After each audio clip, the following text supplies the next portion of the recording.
थे। पावर पढ़ा दी थी क्या?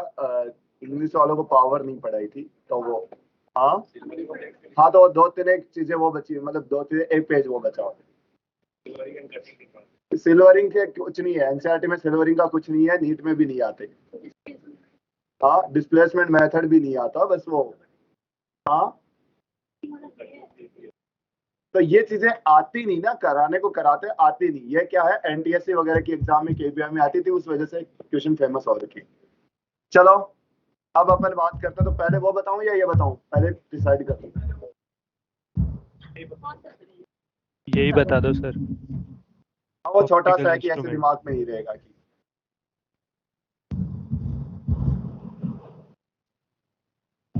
देखो, ऑप्टिकल पावर, ऑप्टिकल पावर किसी भी चीज की पावर से मतलब है, चाहे वो लेंस हो चाहे मिरर हो, पावर से मतलब वो कितना वो कन्वर्ज या कितना। हर चीज की पावर से मतलब होता है जिस भी चीज में वो माहिर है उसकी कितनी। अब मैं ऐसे कहूँ कि कोई क्लास में बच्चा है फलाना बहुत इंटेलिजेंट है, तो यहाँ पे इंटेलिजेंट की डेफिनेशन सिंपल सी है कि इसकी फिजिक्स केमिस्ट्री बायोलॉजी में नंबर ज्यादा आ रहे हैं या कम आ रहे हैं, चाहे उसको देश का राष्ट्रपति और प्रधानमंत्री ना पता हो। कभी जज करते हैं अपन इस चीज से नहीं। दूसरा बच्चा है कि उसको फिजिक्स केमिस्ट्री बायो में तो इतना माहिर नहीं है, चलो फिजिक्स केमिस्ट्री बायो में, केमिस्ट्री में ठीक है, फिजिक्स में नहीं, तो किसी भी एक सब्जेक्ट में न होना यहाँ तो डावाडोल ही है काम, तो उसमें नहीं है। लेकिन उस बच्चे को बाकी का चाहे जनरल नॉलेज पूछ लो, चाहे आप उसके मैथ वगैरह के अंदर देख लो, चाहे वो थोड़ा सा बोलचाल में देख लो, चाहे वो डांस खेल सब में ठीक है, लेकिन उसको फिजिक्स नहीं आती, तो वो अपने लिए इंटेलिजेंट नहीं है। तो बात ये इंटेलिजेंसी का मतलब तो यही है कि कौन सा काम कर रहा है उसमें वो कितना माहिर है। जैसे अपन बात करें मिरर हो चाहे लेंस हो, दोनों का काम कन्वर्ज या डाइवर्ज करना, तो कितना कन्वर्ज और कितना। अभी अभी अपने बात की प्रिज्म की पावर से मतलब कितना वो डिस्पर्स कर पा रहा है, तो जितना ज्यादा डिस्पर्स कर पा रहा है इसका मतलब उसकी पावर उतनी ज्यादा होती है। और भी अलग अलग होते हैं, कैपेसिटर इंडक्टर सबके सब। तो लेंस हो चाहे मिरर हो, कोई भी ऑप्टिकल इंस्ट्रूमेंट की पावर से मतलब वो कितना कन्वर्ज या कितना डाइवर्ज कर रहा है, यही उसी पावर है। अब पावर का फॉर्मूला बेसिकली तो यही होता है, 1/f होता है। आगे जाके पावर को अपन और भी काम में लेंगे, लेकिन उसकी पावर पॉजिटिव या नेगेटिव, वो कन्वर्ट करता है डाइवर्ट करता है, इसलिए थोड़ी डेफिनेशन में भी ठीक सा करेक्शन है कि लेंस जब आता है तो अपन उसमें यहाँ पे प्लस लगाते हैं, लेकिन मिरर के केस में यहाँ पे माइनस लगा देते हैं। क्या लगा देते हैं? माइनस। तो लेंस में यहाँ पे प्लस लगा होता है, मिरर में यहाँ पे माइनस लगा होता है। कारण क्या है वो भी अभी चर्चा चली जाएगी। ध्यान रखना है कि ये फोकल लेंथ जो होती है वो किस में होती है? मीटर में। तो पावर किस में आएगी? डायप्टर के अंदर आती है। तो पावर किस में होती है? डायप्टर। किसी के चश्मा 2.5 के हैं तो वो 2.5 डायप्टर के चढ़े होते हैं। ठीक है, ऐसा सही चलता है। अब इसके बाद में अपन बात करेंगे किसकी? पावर मिरर की, और ये तो होगी। पावर यदि आपके पास पॉजिटिव है इसका मतलब वो होगा कन्वर्जिंग, और यदि नेगेटिव है तो डाइवर्जिंग, और जीरो है तो ना कन्वर्जिंग और ना ही। यदि प्लस है इसका मतलब वो लाइट को इकट्ठा कर रहा है, माइनस है तो लाइट को फैला रहा है, और जीरो है तो लाइट सीधी सीधी चली जाती है। जैसे अपने पास ग्लास स्लैब ही देख लीजिए, ग्लास स्लैब से लाइट आई और वैसी की वैसी आर पार होके चलेगी, तो इसकी कोई भी पावर नहीं। पावर का यूनिट आपको पता चल गया। अब आपके पास क्वेश्चन क्या बनते हैं? कॉम्बिनेशन के क्वेश्चन आते हैं यहाँ पे अच्छे से, कि कोई लेंस वगैरह जो है उनको आपस में क्या कर दिया, कंबाइन कर दिया। मैं कह रहा हूँ इसकी पावर P1 है और इसकी पावर P2 है, तो नेट पावर क्या हो जाएगी? P1 प्लस P2 हो जाएगी। अब ये पावर देखो कॉन्वेक्स है तब तो प्लस, और कॉनकेव है तो माइनस आ जाएगा। ठीक है, फिर मैंने ऐसे लिख दिया इसकी पावर 10 है और इसकी कितनी होगी? -5 है, तो बताओ टोटल पावर 5 होगी। मान लो ऐसे हो गया ये 0, इसका मतलब ग्लास जीरो। में बिहेव कर रहा है, इसकी कोई भी पावर नहीं। तो आपको लेंसेज की पावर से रिलेटेड आपके काफी अच्छे क्वेश्चन बनते हैं। क्यों बनते हैं? क्योंकि अपने पास चश्मा वगैरह वगैरह लगाते हैं, या कैमरे के अंदर आपने देखा होगा नॉर्मल कैमरा आता है, फिर अपन जो डिस्टेंस वाली जो इमेजेस ले रहे होते हैं, जिनको ऐसे बर्ड वगैरह की इमेज देते हैं, वो क्या करते हैं आगे से आगे लेंस लेंस लेंस जोड़ के कैमरे के अंदर फिर और लेंस खरीदे जाते हैं। तो कहते हैं कि कैमरा तो इतने का है 50,000 का, लेकिन लेंस ये 1.5 लाख का है। इस टाइप के सुने होंगे आपने। तो वो लेंस से लेंस लगा के फोकल लेंथ को आपस में सेट करके वो क्या बना देता है, पावर लगा के कि उसकी पावर बढ़ा देता है, चाहे कन्वर्जिंग हो चाहे। यशिका कैमरा ऑन है। तो पावर अपन ऐड कर देते हैं। यशिका कैमरा ऑफ कर ले। हाँ, इसकी पावर प्लस और इसकी पावर माइनस। अब बात करें फोकल लेंथ के केस में, तो फोकल लेंथ क्या लिखेंगे, ठीक उल्टा, ठीक है क्या, तो इस हिसाब से निकाल लेते हैं। यदि लेंसेज थोड़े से सेपरेशन पे रखे हो तो XP1 1 by f इक्वल है 1 by f1 plus 1 by f2 minus है, ठीक है। पावर की बात करें तो P1 plus P2 minus XP1 XP1 ठीक है। तो इतना सा आपको पता होना चाहिए, क्योंकि ये हेडिंग तो थोड़ा थोड़ा इसके बारे में एनसीईआरटी में भी चर्चा है, तो आप पूछे जाते हैं, मतलब आपको करके रखनी है। तो कॉम्बिनेशन ऑफ लेंसेज में तो ऑप्टिकल पावर आपकी अच्छी हेडिंग है। ऑप्टिकल पावर आप 10 से ही पढ़ के आए, इसकी यूनिट डायरेक्टर होती है, 1 by f होता है। मिरर है तो उसमें पहले माइनस लगा देते हैं, लेंस में प्लस लगाते हैं। कारण क्या है, क्योंकि मिरर में फोकल लेंथ कॉनकेव की नेगेटिव होती है, और जबकि वो होता कैसा है, कन्वर्जिंग है, तो इसलिए पहले नेगेटिव लिखेंगे और नेगेटिव नेगेटिव तो ओवरऑल प्लस आ जाएगी। इसका मतलब समझ में आ रहा है, प्लस है तो पावर कन्वर्जिंग लेंस या कन्वर्जिंग मिरर है। ऐसे में इसमें कुछ भी नहीं है। फोकल लेंथ निकालने के फॉर्मूले दे रखे हैं मैंने। फोकल लेंथ का फॉर्मूला बताया था 1 by f mu minus 1 1 by r1 minus 1 by r2। तो ये अपने आप में क्वेश्चन ही है, तो ठीक है। अभी तो इतना ही सजेशन है कि बस ये क्वेश्चन आपको पूछना जाए, रिफ्रैक्टिव इंडेक्स ये है, रेडियस ये है, तो बताइए जरा उसकी पावर कितनी होगी। तो अपन पावर या उसकी फोकल लेंथ बता देते हैं, ठीक है। अपन पेपर के बाद में कर लेंगे, लेकिन आज के लिए इतना इसको तवज्जो नहीं देंगे, ठीक है। हाँ, इतना जरूर ध्यान रखें कि कोई ग्लास है जिसके रिफ्रैक्टिव इंडेक्स 3/2 है, वो किस में रखा हो, पहले एयर में रखा हो, फिर पानी में डुबो दिया जाता, तो फोकल लेंथ 4 गुना हो जाती। कितनी गुना 4 हो टाइम्स हो जाती है? जाएगी। 4 टाइम्स। फिर कटिंग वगैरह से ऐसे काटने से देखो ये क्या हो गया, इधर की कर्वेचर अलग और इधर की कर्वेचर अलग। कर्वेचर अलग है, इस वजह से रेडियस और कर्वेचर बदलने से फोकल लेंथ भी बदलेगी और पावर भी। या फिर सिंपल समझो, ये लाइट ऐसे गई, कन्वर्ज किया, फिर कन्वर्ज किया, तो 2 बार इसका क्या हुआ, कन्वर्जन हुआ। इसका मतलब इसकी पावर ज्यादा और इसकी पावर, सिंपल सी बात है, इसको काटने से इसकी पावर आधी हो जाती है, क्योंकि ये तो कर पाता है, इधर वाली सरफेस तो कुछ भी। पावर नहीं आगे कर तो पाती। फोकस डबल और length sorry intensity same. Intensity depend कर रही है कितना एरिया है जिसपे आपकी लाइट इंसिडेंट है हो रही है। तो पूरे पे हो रही थी तो इंटेंसिटी पहले भी वही थी और अब भी वही थी।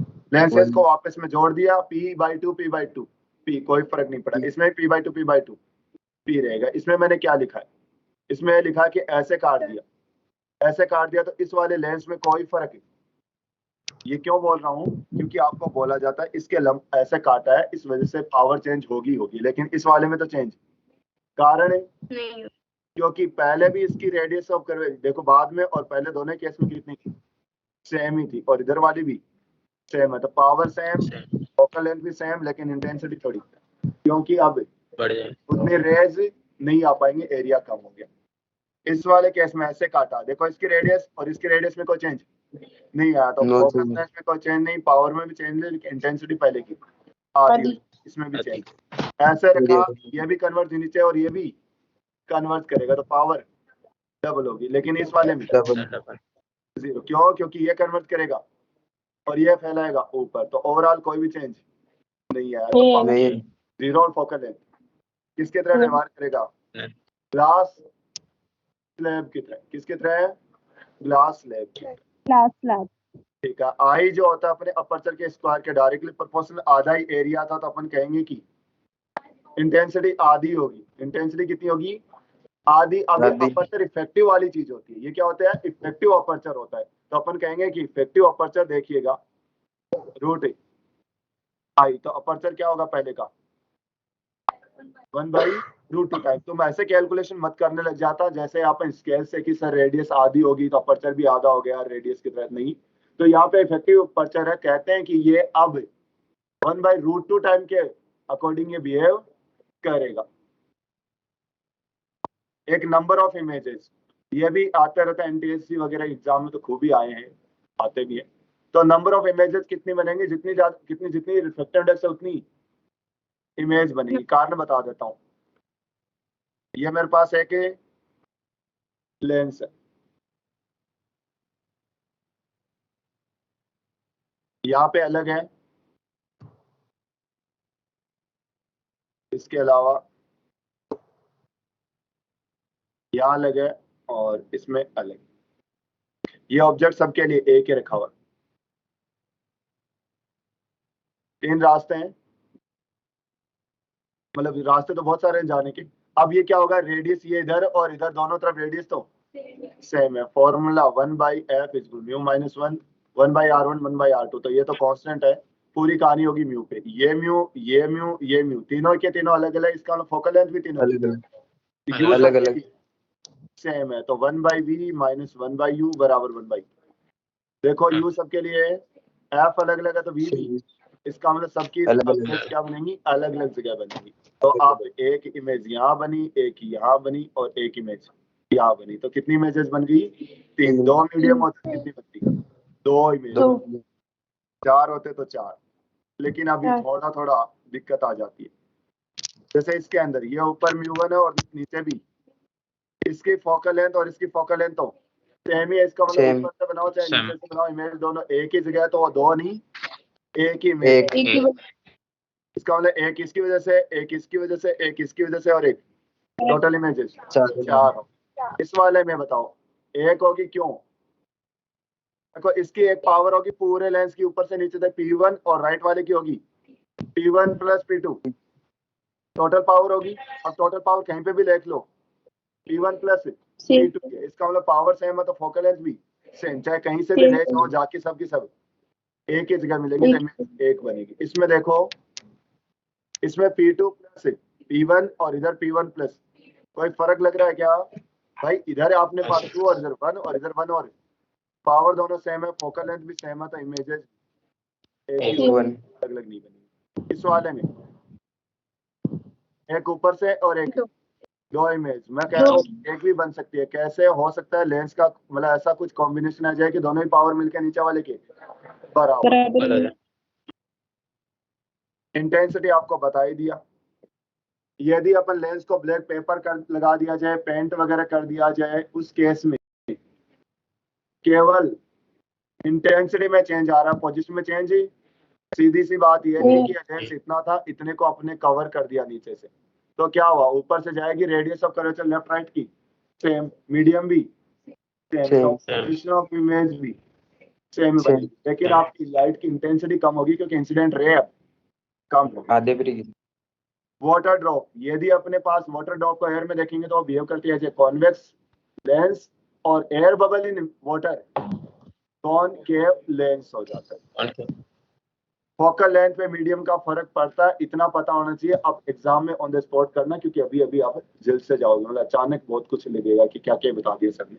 तो कुछ नहीं करना, ये रिफ्लेक्टिव इंडेक्स जो होती है किसकी होती है? लेंस की with respect to.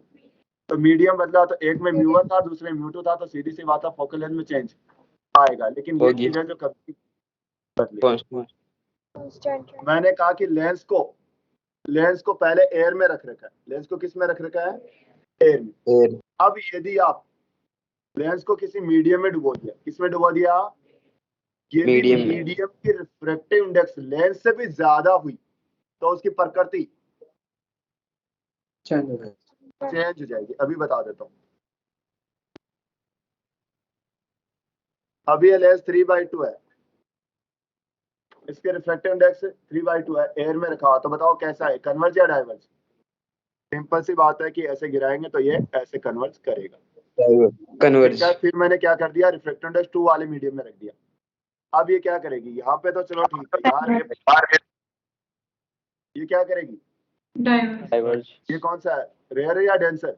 Denser towards the normal, towards the normal, तो रे ऐसे बेंड हो जाएगी। तो देखो ये क्या हो गया, डाइवर्जिंग। तो लेंस पहले कन्वर्जिंग तरह बन गए, तो अपन रिफ्रैक्टिव इंडेक्स से लेंस वाले से ज्यादा में डुबो देंगे तो नेचर उल्टी, कम में डुबोएंगे तो कोई चेंज, और सेम में डुबो दिया तो गायब हो जाएगा। वो ग्लास लैब की तरह बिहेव करेगा। मतलब जादूगर जो होता है, लेंस को गायब करना होता तो उसी मीडियम में वो डुबो देता है, तो आपको लेंस दिखाई नहीं देगा। सिंपल सी बात यह है कि अपने पास हाथ में एक मुट्ठी पानी थी, अपने पानी में गए और उसको वहां छोड़ के आ गए, आप वाला पानी का पता नहीं चलेगा, बशर्ते उसका कलर अलग ना हो। कलर अलग होने का मतलब रिफ्रैक्टिव इंडेक्स भी उसकी चेंज हो जाएगी।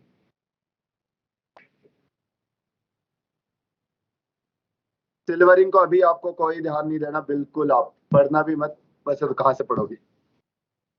डिस्प्लेसमेंट मेथड को भी आप छोड़ देना। बस अब मैं आता हूँ ऑप्टिकल इंस्ट्रूमेंट।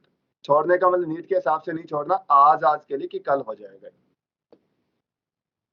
ऑप्टिकल इंस्ट्रूमेंट्स, तो ऑप्टिकल इंस्ट्रूमेंट में क्या हो है देन, यदि बात करें तो एक तो भगवान की तरफ से अपने पास अपनी आंखें, ये भी एक अच्छा, इससे बड़ा तो कुछ है ही नहीं। ठीक है कि बिल्कुल ही गायब होगी तो कितने लेंस लगा लो आप, आंखें ठीक है नहीं कर सकते। इसके अलावा मोटी मोटी पढ़ते हैं ऑप्टिकल इंस्ट्रूमेंट में टेलीस्कोप, टेलीस्कोप अपने मोटे मोटे तौर पे यही पढ़ी जाती है, यही अपने काम आती है। तो कुछ कुछ चीजें पहले अपने पॉइंट आता है एंगलो विजन या विजुअल एंगल, दर्शक कोण। तो ये पेन जो है जैसे जैसे मेरी आंखों से दूर जाता जा रहा, बताओ जरा इस पेन के दोनों पॉइंट से मेरी आंख पे बनने वाला एंगल छोटा हो गया बड़ा हो गया? छोटा हो, छोटा होगा। यहाँ पे दूर चला गया देखो, और ये और भी दूर चला गया। तो कहते हैं जैसे जैसे दूर जाता रहे वैसे वैसे क्या होता है, छोटा होता है।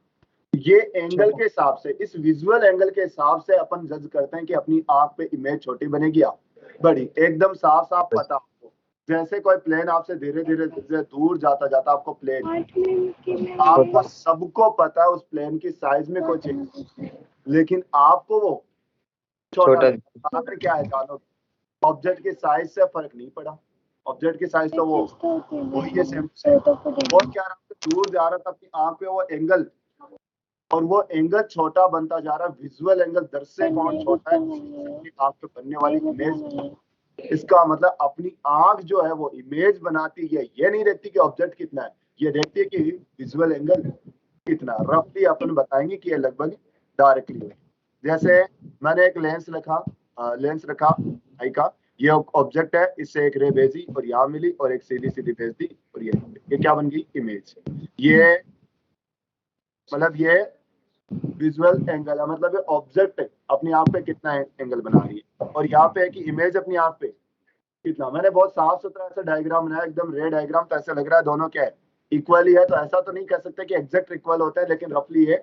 और अब आपको पता चलेगा थीटा ही जितना ज्यादा होगा, ऑब्वियस बात है इमेज की साइज भी उतनी ज्यादा होगी। तो इमेज की साइज जो है वो किस पे डिपेंड कर रही है, विजुअल एंगल पे। तो सिंपल सी बात है, अपनी आंख जितनी ज्यादा बड़ी इमेज बना रही है, इसका मतलब विजुअल एंगल भी बड़ा। तो जैसे जैसे दूर जाती है छोटा दिखता है, और पास आती है तो बड़ा दिखता है। लेकिन एक दिक्कत आती है, लिमिट के बाद में और पास लाते हैं तो ऑब्जेक्ट को अपन ढंग से नहीं देख पा रहे, तो वो भी एक प्रॉब्लम आएगी। मैक्सिमम साइज ऑफ इमेज, कि भाई आपको बड़ी से बड़ी इमेज देखनी है तो मैं पास लाता गया, लेकिन एक लिमिट तक, कितना, 25 सेंटीमीटर, वो डी डिस्टेंस तक लाएंगे। उससे और कम लाने से तो आपको, इसका मतलब मैक्सिमम बड़ी से बड़ी पहले आप देख पाते हो अपनी केवल आंखों से, वो कितने पे है, 25 सेंटीमीटर। तो हम कहेंगे कि मैक्सिमम बनेगा HO by D, visual angle तो सीधी, ये अपने पास थीटा है, ये HO और ये सेपरेशन डी। बता सकते हैं angle arc by radius HO by D हो जाएगा। ये अपनी आंखों पे, हाँ एक्स कहाँ था, अच्छा ये, हाँ ये वेरी होता रहता क्योंकि फिक्स नहीं है। तो मैंने कहा कि मिनिमम डिस्टेंस पे रखूंगा तो आपको क्या दिखेगा है, मैक्सिमम। ये क्यों बता रहा हूँ, पहले मैं तैयार कर देता हूँ, क्योंकि आप थोड़ी देर बाद में अपन आंखों के लेंस लगाएंगे, जैसे आपने चश्मा लगाया या फिर कोई मैग्नीफाई ग्लास लगा रहे हो, आप कहोगे कि वो मैग्नीफाई ग्लास कितना मैग्नीफाई करता है उसको, कितना मैग्नीफाई करने का मतलब अपनी आंखों के विजुअल एंगल बढ़ा देता है। अब तुम कंपेयर करोगे तो पहले से आप ऐसे कह दिया कि नहीं पहले 3 किलोमीटर ऑब्जेक्ट को रख दो, भाई हमें तो इतना सा दिख रहा है, फिर बोले लेंस लगा के यहाँ रख दो, इतना बड़ा दिख रहा है, वो लेंस की करामात है या फिर डिस्टेंस का है। तो पहले आप उसको जितना बड़ा देखना है उतना देखिएगा, और वो बड़ा से बड़ा देखने के लिए आपके पास लाएंगे। तो पहले हमने इतना देख लिया, आप देखेंगे इससे और ज्यादा बढ़ा देता है, इसका मतलब मैग्नीफाई करता और नहीं बढ़ा पाता तो मैग्नीफाई तो मैक्सिमम अपन देखेंगे कितना होगा, HO/D होगा। ये एंगुलर का मतलब समझ लो, एंगल के फॉर्म। अपनी आंखों पे जो होता है विजुअल एंगल कितना होता है, 1 मिनट या 1/60 डिग्री होता है, तभी रिजॉल्व कर पाते हैं, तभी आप देख पाते हैं, अदरवाइज तो आपके लिए वो पॉइंट सा ही बन जाता, देख नहीं पाएंगे। जैसे एक छोटा सा ऐसे क्वेश्चन है कि दो आदमी खड़े हैं, देखो एक की हाइट 170 सेंटीमीटर और दूसरे की 180, एक की 6 फीट है और एक की 6 फीट से 10 सेंटीमीटर, और दोनों एक से 10 मीटर पे, एक 15 मीटर पे। तो बताइए एक ही इंसान को कौन सा आदमी बड़ा दिखेगा, कौन सा छोटा?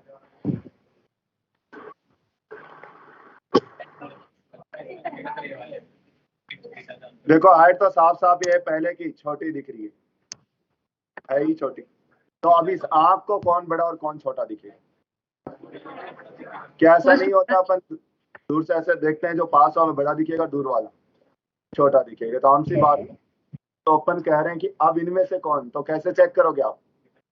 थीटा निकाल, फर्स्ट वाला। जैसे θ1 निकाला 170/, फर्स्ट वाला 17 आ गया, और θ2 180/15, तो ये 15 से कितना है पूरा 12 बार। 12 बराबर। देखो पहले का कौन एंगल ज्यादा है, इसका मतलब वो बड़ा दिखेगा, दूसरा छोटा दिखेगा। समझ गए? तो यही था। तो यहाँ पे मैंने पूरा भी तो केवल आप इमेज जो देखते हो, आप बड़ी छोटी किस हिसाब से दिखती है, वो दिखती है विजुअल, तो एक्चुअल साइज से कोई लेटर नहीं होता। ऐसा नहीं कि अंजलि कुमारी। कौन है? अंजलि कुमारी।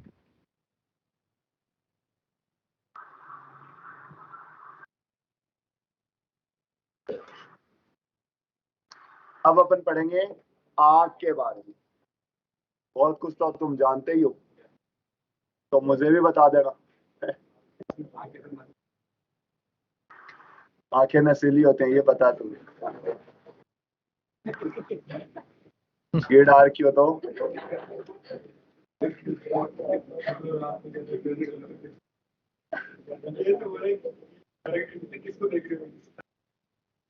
अच्छा, इसकी आंखें भेदभाव नहीं करती। बढ़िया। तो इसमें देखो क्या क्या चीजें जानते हैं, तो ये पता आपको ऐसे बनाता है इमेज, लेकिन नर्व सिस्टम अपने को, तो अपने हिसाब से तो सीधे उल्टे का क्या, मैं ऐसे कहूँ कि तुम्हारा सिर ऊपर है पाँव नीचे, इसको मैं सीधा बोल दिया, हो सकता है ऐसा भी हो सकता है सिर नीचे होता है पाँव हमेशा सबके ऊपर होते, तो उसको आप सीधा ही बोलते हैं। तो ऐसे जैसे ऐसे कहते हैं कि वो कोई धरण वगैरह सड़क वगैरह चली जाती है, तो कहते हैं जो उल्टा हुआ है उससे पाँव का अंगूठा टिकवा देते हैं, जो कि मैंने सुना सभी उल्टे होते हैं मैक्सिमम लोग। Yes sir. अब उल्टे का मतलब ये है जो जनरली हो रहा है उससे थोड़ा अलग हो, वही उल्टा है। चलो तो अब अपन बात कर रहे हैं कुछ चीजें, तुम बताते जाना। कॉर्निया क्या होता है? आपका पर्दा। कॉर्निया का काम क्या है? लाइट का डिफ्लेक्शन। क्या?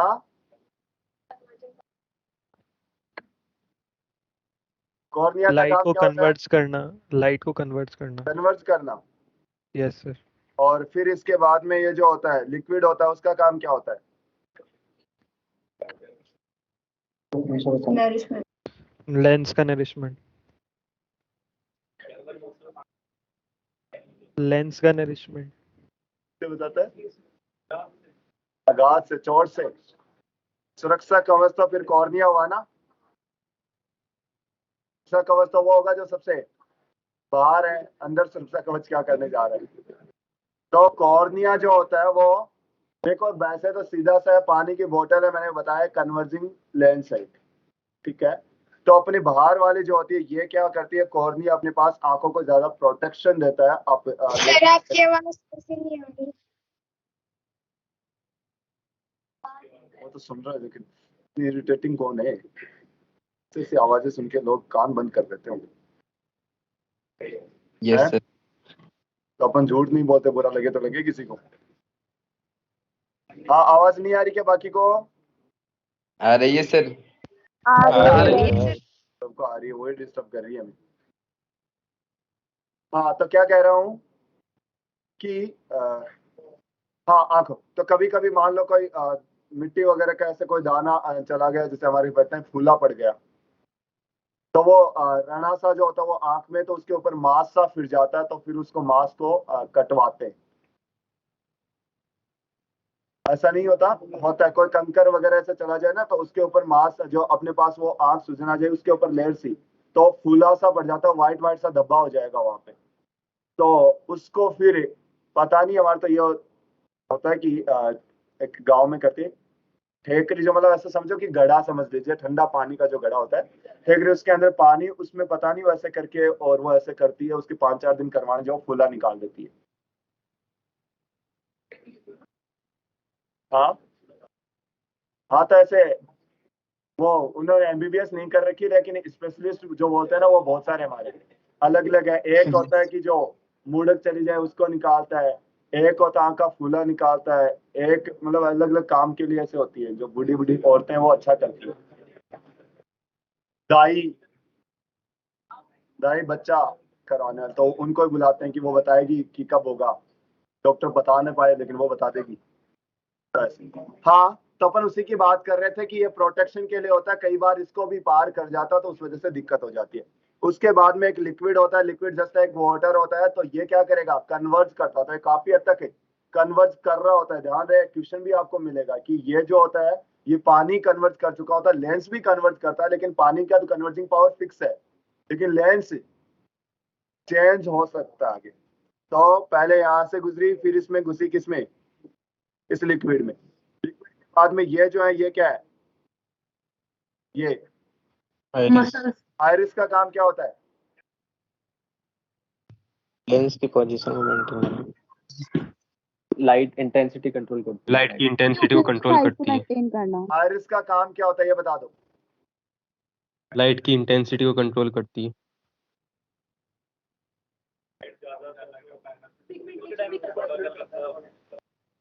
तो एक तो क्या होता है, तुम्हारे गलत Pupil का आंसर होता है ना, diameter। उनको तो 5 बार बोल देते हो, ऐसे इंतजार नहीं करते कि भाई सही नहीं है इसलिए ध्यान नहीं दे रहा बंदा, लेकिन 5 बार सुन तो मैं एक बार बोलता हूँ, दूसरों के और दिमाग में सेट कर देते हैं, और फिर देखना ये और कह देंगे मैं भी तो ऐसे ही बोल रहा था, मेरे से आगे पूछा ही कहा तूने क्या बोल रहा है, और इसमें अनीसा तो पक्का ही बोल देगी, देखना तो अभी। तो इसका आयरिस का काम क्या होता है कि अपने आंख पे कितनी अंदर लाइट कितनी जाए और कितनी न जाए, उसका रोशनी कम या ज्यादा करने का काम करती है। अभी बोलेगी नहीं, ये कहेगी, मैं बोली देखने कह दिया था, मैंने कहा था ये कहेगी ऐसे।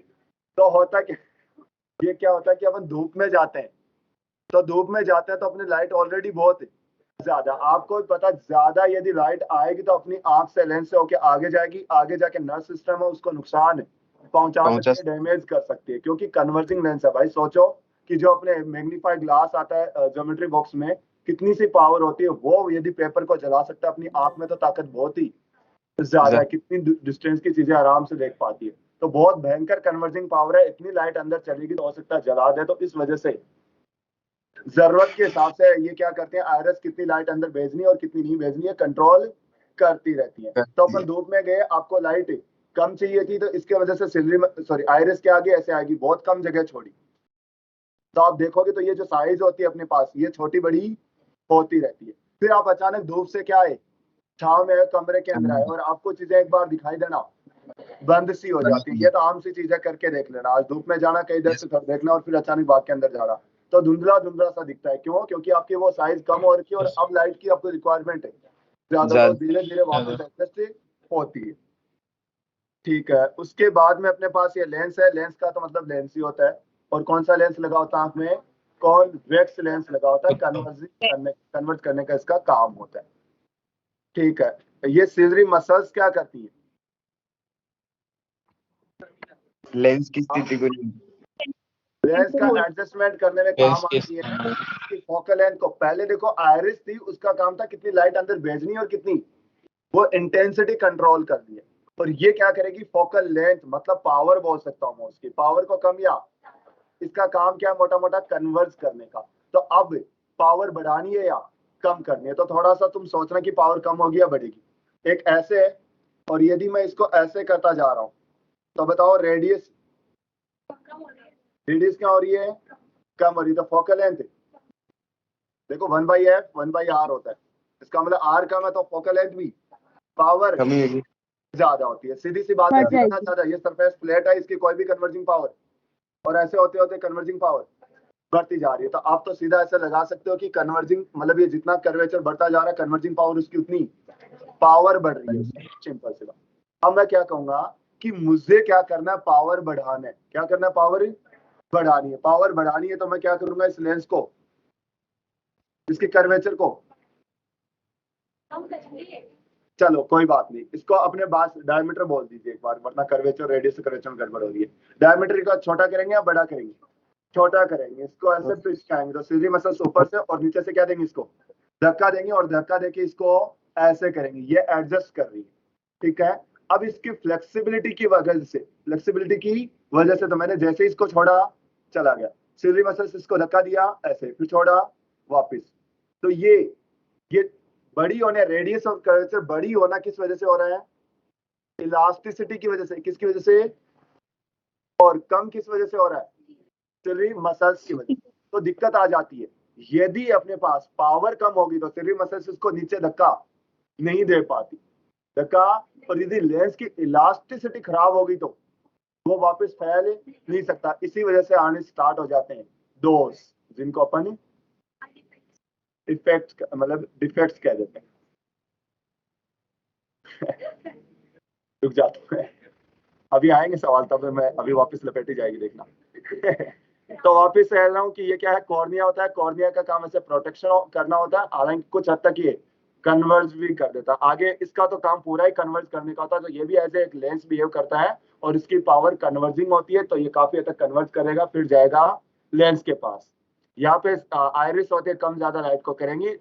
लेंस जो होता है फोकल लेंथ को कम या ज्यादा करके अपने को इमेज को यही बनाना है। क्यों? क्योंकि ये डिस्टेंस आपकी फिक्स है, रेटिना और लेंस के बीच का सेपरेशन फिक्स है।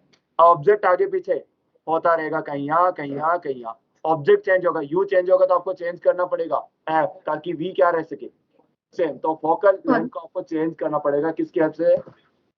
मसल्स की वजह से। वो क्या कर सकते हैं, इसको धक्का देंगी और या फिर रिलैक्स हो जाएंगे तो खिंच जाएंगे।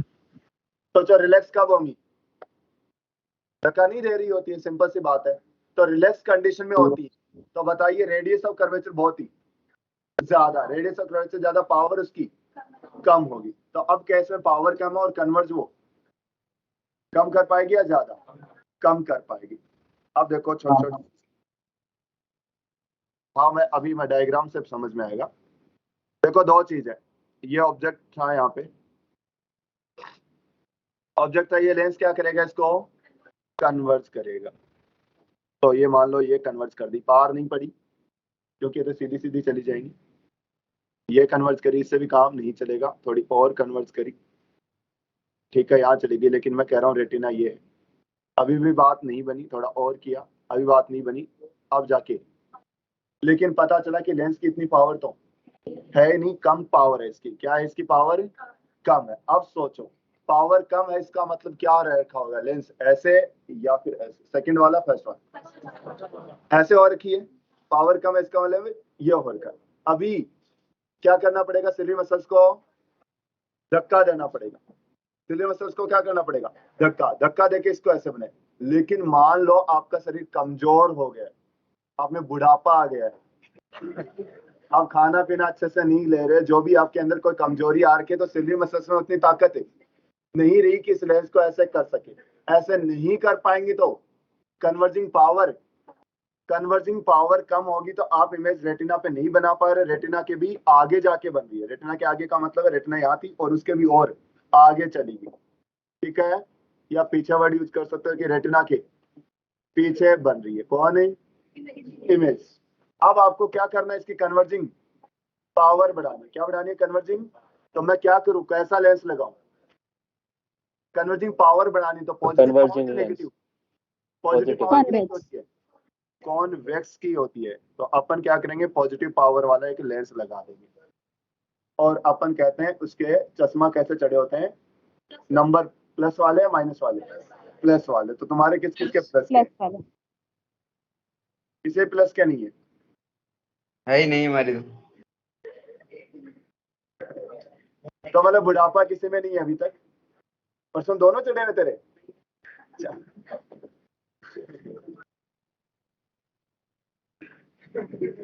ठीक है, तो समझ गए क्या था। तो यदि आपकी उम्र बढ़ती जाती है, सिलरी मसल्स कमजोर हो जाती है, लेंस को उतना धक्का नहीं दे पाती, कन्वर्जिंग पावर कम होगी, और ऐसे केस में आप इमेज रेटिना पे नहीं बना रहे, रेटिना के पीछे बन रही है। अब हमें क्या करें, कन्वर्जिंग पावर बढ़ानी है तो पॉजिटिव नंबर के आपको चश्मा लगाने पड़ेंगे, बोले तो कॉन्वेक्स लेंस लगाना होगा।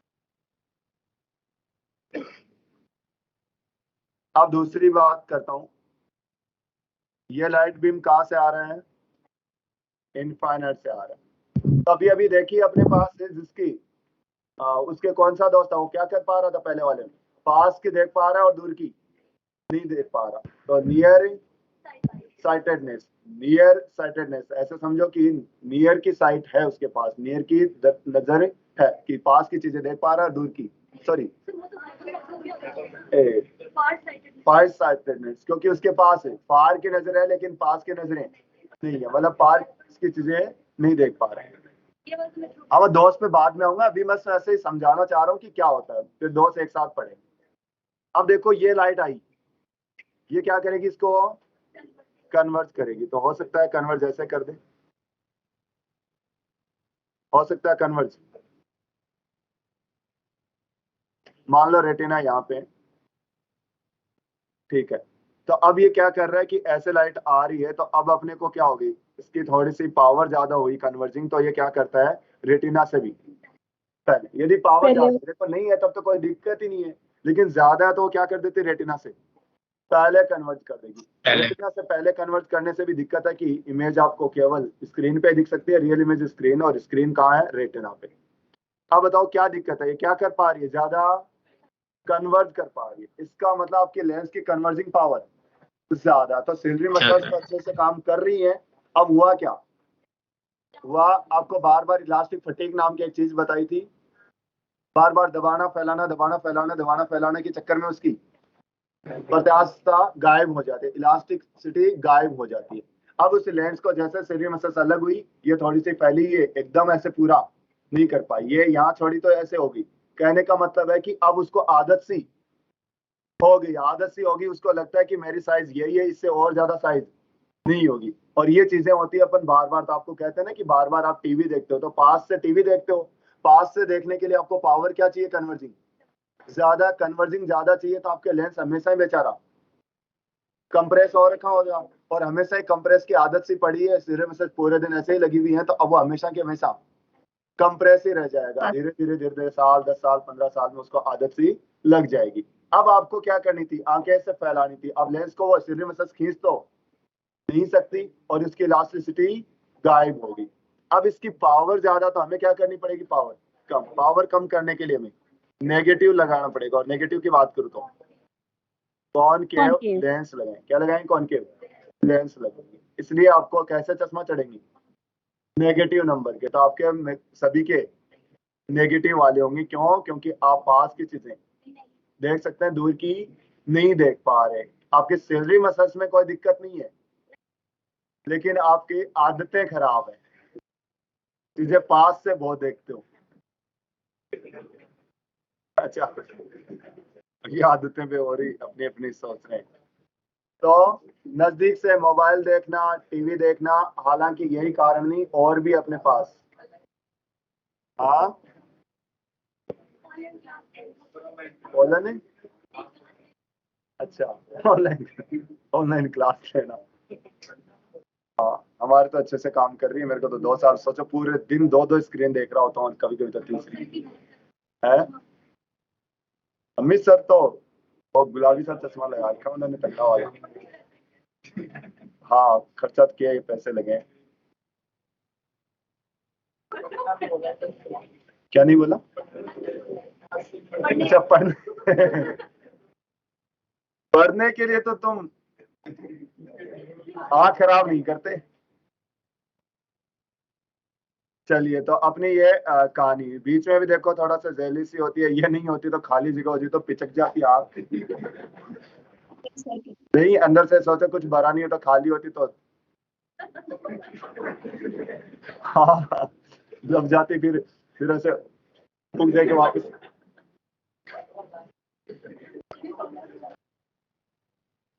फाइनल डेस्टिनेशन मूवी है, उसमें सीन देखना बहुत गंद।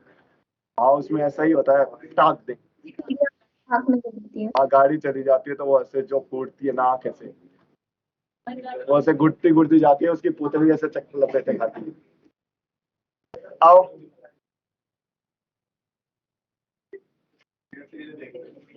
या वो मूवियों पे काम नहीं चलेगा। डिफेक्ट इन आइज, अब जो पढ़ा उससे काम चल जाएगा, याद नहीं चले तो कोई बात नहीं, याद कर लेना जैसे आपने कर रखा है पहले से। तो क्या डिफेक्ट, क्या क्या दोष आते हैं, क्या क्या दोष आते हैं? एक तो नियर साइटेडनेस, थोड़ा नाम से थोड़ा उल्टा है। उल्टा है। और वो अपने हिंदी में क्या है? निकट दृष्टि दोष। तो ऐसा लगता है कि निकट दृष्टि दोष तो निकट का दोष है, नहीं जी, निकट दृष्टि दृष्टि है, ये दोष है। हाँ, दोष यही है कि निकट की दृष्टि है, कि मतलब निकट की दृष्टि कुछ ज्यादा ही है, कि अपन कन्वर्ज वगैरह उसको कुछ ज्यादा ही कर देते हैं, या डाइवर्ज उसको थोड़ा ज्यादा ही कर देते हैं। तो निकट दृष्टि दोष मतलब निकट की दृष्टि है, ये दोष है। दूरदर्शी दोष, दूर की दृष्टि है, यही दोष है। और यदि निकट दृष्टि दोष है उसको कहते हैं मायोपिया, और दूर की है तो हाइपरमेट्रोपिया। हालांकि आप बायोलॉजी स्टूडेंट हो तो ऐसी चीजें आपको नॉर्मल सी याद हो गए होंगे, सब ऐसे ही बताने होंगे तुम्हें कल को पढ़ोगे। तो इसमें क्या था, ये देखो नियर वाले में क्या आ रहा था। हाँ, रुक जा, तो तुम बोलना मत, मेरे को बोलने दो। नियर साइटेडनेस बोले तो निकट दृष्टि नजर किसकी है? नजदीक की, कौन सी नहीं है? दूर की। तो हमने देखा कि दूर वाली से रे बनाया और दूर वाले से रे डायग्राम बनाया, तो वो रेटिना से पहले ही बना दिया, लेकिन कन्वर्जिंग पावर थोड़ी ज्यादा ही, पावर ज्यादा है, तो इसने पहले ही इमेज बना दी। इसकी कन्वर्जिंग पावर कम करने के लिए हमने लगाया एक नेगेटिव वाला लेंस। क्या लगाया अपने? कॉनकेव। फिर हमने देखा फार साइडनेस, मतलब नजदीक की चीजें अपन नहीं देख पा रहे। अरे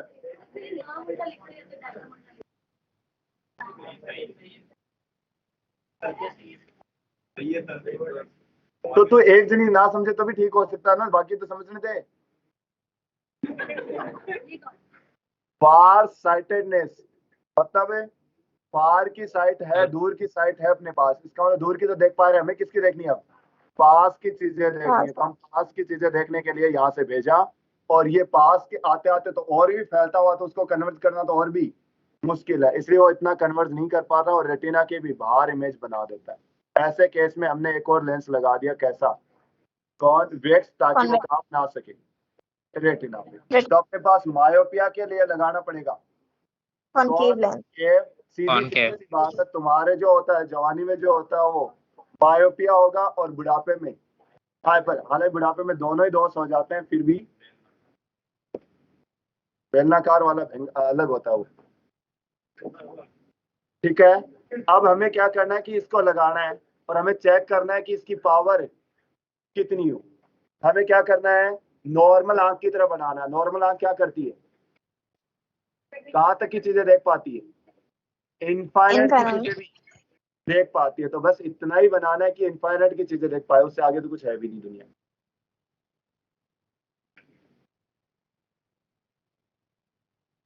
अब मैं क्या करूं? कह रहा हूं कि ऑब्जेक्ट तो इनफाइनाइट पे रखा हुआ है, लेकिन इस इंसान की दिक्कत है, इस आंख की, वो क्या कर पा रही है? केवल इतनी डिस्टेंस तक देख पा रही है, अपने से एक्स तक। यदि मैं वो वाले ऑब्जेक्ट की इमेज यहाँ आके बना दूं तो मेरे लिए वो ऑब्जेक्ट अब देखने लायक हो जाएगा। मैंने क्या कहा कि मैं 10 मीटर पे रखी ऑब्जेक्ट को देख पा रहा हूँ, 20 वाली को नहीं। तो तुम्हें, मैं हिल नहीं रहा, तुम्हें दिखाना, तो तुम क्या करोगे? 20 पे जो चीज है उसको कहाँ रख देंगे? 10 पे रख देंगे। बुढ़े से इन लोगों के पास जाते हैं, दादी पहचानी कौन आई है यार, ये हमारी वाली भाई है यार, दिखे को ना, थोड़ी नजदीक आए देखें। तो वो जैसे जैसे नजदीक बुलाती है, फिर हाँ हाँ हाँ भाई पहचान गई, तो तेरी माँ पर गई है, चाहे गई ना हो, लेकिन बोलने में क्या जाता है। तो ये ऑब्जेक्ट है, इसकी इमेज इसने यहाँ बना दी, मतलब जहां देख पा रहे थे वहां पे बना दी। कहाँ देख पा रहे थे आप? एक्स तक। अब आपको पूछा जा रहा है इसकी पावर, पावर लिखते हैं 1/v माइनस 1/u। सोच रहे हो यह क्या नया फॉर्मूला आ गया, 1/f वाला है तो मैंने पावर लिख दिया वैसे बोलने के लिए। चलो v कहाँ बनाना है अपने को, x पे बनाना है, ठीक है। इसके इधर है तो ये रे ऐसे जा रही है, इसके इधर है तो ये क्या होगा -x हो जाएगा। u क्या है, इनफाइनाइट है तो क्या होगी पावर -1/।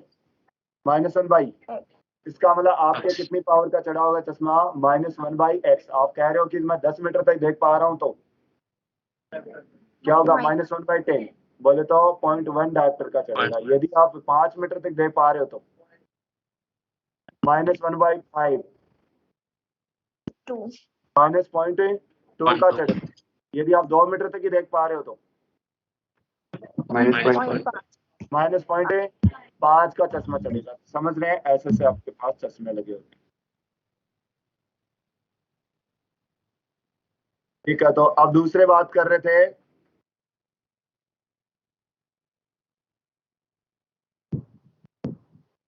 उनकी दिक्कत जो पास की चीजें नहीं देख पा रहे। हम ज्यादा से ज्यादा पास कितने की देख पा रहे हैं, एक्स की देख पा रहे हैं। कितने की देख पा रहे हैं, एक्स की देख पा रहे हैं। अब बात आती है दोस्त का मतलब ये होता है औरों से अलग हो जाए उसे दोस्त कह देते हैं। नॉर्मल इंसान क्या कर पाता है, 25 सेंटीमीटर डी तक की डिस्टेंस देख पाता है।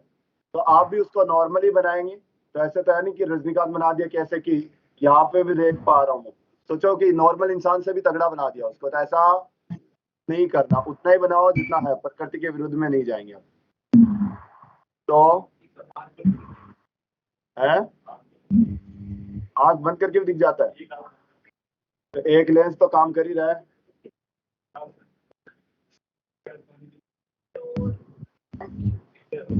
क्या ऐसे कहाँ दिख रहा है, ऐसे पता है पहले अब दिखने लगा है मतलब। तो आंख बंद करने के बाद भी दिखता है, उसे सपने कहते हैं। उसने ये छिलवा लिया होगा ऊपर से, अरे रंधा लगवा लो, थोड़ा पतला हो जाएगा झिल्ली और उसे आस पास दिख जाए तो फिर दो से भी दिख रहा है मेरे को। दो से कैसे नहीं, ये पैन है, ये नीचे का है, ये इसके बटन है, ये और नीचे का बटन है, यहाँ पे लाल सा लगा हुआ है, पैन हो गया। एक से भी दिख रहा है अपने को, दोनों से दिखता है मेरे को। तो 25 से कम। अरे दिखता है 25 सेंटीमीटर का मतलब ये थोड़ी होता है दिखती नहीं है चीजें, वो साइज पे है कि कितनी साइज है। आप अक्सर पढ़ते जाओ कि आप बड़े अक्षर तो पढ़ लोगे, छोटे तो नहीं पढ़ पाओगे। ठीक आओ, अपने को नॉर्मल इंसान क्या कर पा रहे हैं, डी तक देख पाता था, हमें भी वही बनाना है। अब ये था ऑब्जेक्ट और ये थी इमेज, इसकी पावर निकालनी है। चाहिए लेंस मैंने उल्टा लगा दिया, पावर निकालो जरा 1/v माइनस से। v कहाँ पे बनाना है, डी पे, 24 और u -x, तो पावर आ गई 1/x माइनस से 1/3। डी की वैल्यू क्या लिख दिया कि मैंने, 25।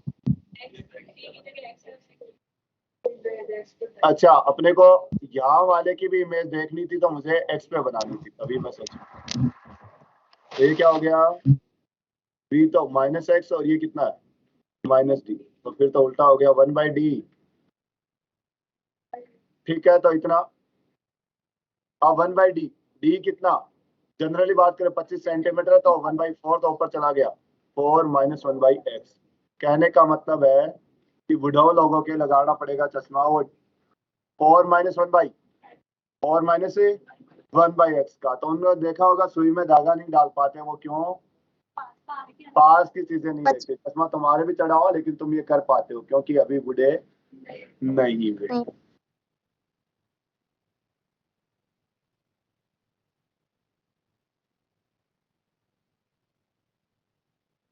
बाकी का कई बार दोनों चश्मा लगा रखे होते, आपने देखे होंगे चश्मा और फिर उसके नीचे थोड़ा सा एक ऐसे अलग Yes, कर। sir. ठीक है, एस्टिग्मेटिज्म है बिंदुता, क्या कहानी है इसमें, कहानी सिंपल सी है। इसके अंदर ये जो है, ये डब्बे जो है, इनको डब्बे सेम नहीं दिखते, इसको ऐसे सीधी दिखता है, ये लाइन डब्बा नहीं देखो बड़ा हुआ और ये छोटे ऐसे, मतलब नॉन यूनिफॉर्म दिखता है। तो इसको दूर करने के लिए अपन सिलेंड्रिकल वगैरह लेंस लगा के इसको दूर कर सकते हैं, बाकी इसकी कोई मैथमेटिकल कैलकुलेशन वगैरह कुछ नहीं है। ये अपने पास थी आई। अब आ जाता है अपन फटाक दे सिंपल है माइक्रोस्कोप। माइक्रोस्कोप क्या करती है, माइक्रो चीजों को देखने के लिए काम आती है। तो माइक्रो चीजों को देखने के मतलब वो बहुत छोटी है, उनको एक तो बड़ा कर दे, कई बार बड़ा करने के बाद भी क्लियर नहीं देखते, उसके लिए चाहिए हमें रिजोल्विंग पावर, जो कि अपन पढ़ चुके हैं कौन से में, वेव वाले चैप्टर में। तो सिंपल है माइक्रोस्कोप, सरल सूक्ष्मदर्शी, कुछ भी नहीं है, नॉर्मल जो मैग्नीफाई ग्लास होता है उसी को कहते हैं अपन सिंपल माइक्रोस्कोप। चाहे वो ज्योमेट्री बॉक्स ले लीजिएगा, चाहे अपने पास लेंस ले लो, आपके चश्मा ले लीजिएगा, पानी से भरी बोतल ले लो, ये सब किसके एग्जांपल है, सिंपल माइक्रोस्कोप।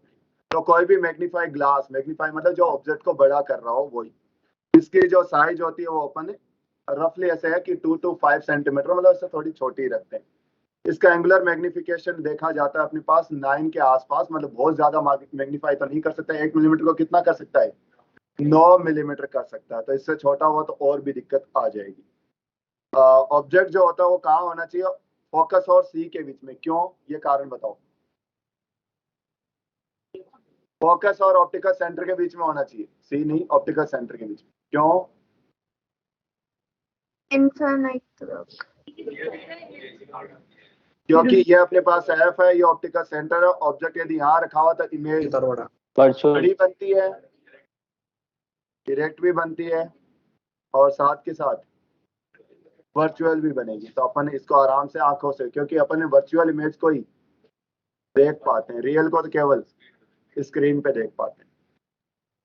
ठीक है, फाइनल इमेज जो होगी वो कैसी होगी, वर्चुअल होगी, इरेक्ट होगी और एनलार्ज होगी। ये फाइनल की बात कर रहा हूँ, बाकी का आपको ये पता रहे कि बीच की इसकी भी इमेज पूछी जाएगी। हालांकि इसमें तो एक इमेज बनेगी, तो बीच में कुछ नहीं है पूछने को।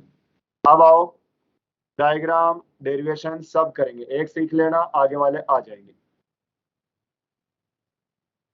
ध्यान रहे, अभी अपने को ऑब्जेक्ट को पास वालों को बड़ा करना है, तो पास में रखी चीजों को पहले भी आप बड़ा कर पाते थे बिना लेंस के भी, क्या करके, ऑब्जेक्ट को पास लाके, कहां तक, 25 सेंटीमीटर। तो पहले तो मैं ऐसे कहूं कि ऑब्जेक्ट को जो अपन देख पा रहे थे वो तो देखो एंगुलर एंगुलर कितना था, तो अपन कहेंगे size of HO by D, इतना तो अपन ऑलरेडी कर ही पा रहे थे। अब देखेंगे कि इसका कितना टाइम हो पाता है।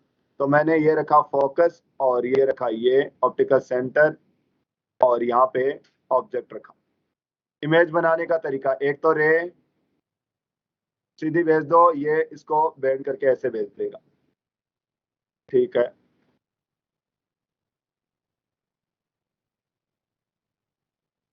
एक वाली इमेज को अपन क्या करेंगे, कहाँ से भेज दो, ऑप्टिकली, ऑप्टिकल सेंटर से बिना डेविएट हुए सीधी सीधी चली जाएगी। यहाँ क्या बनेगी, इमेज ये था U और ये बना है V।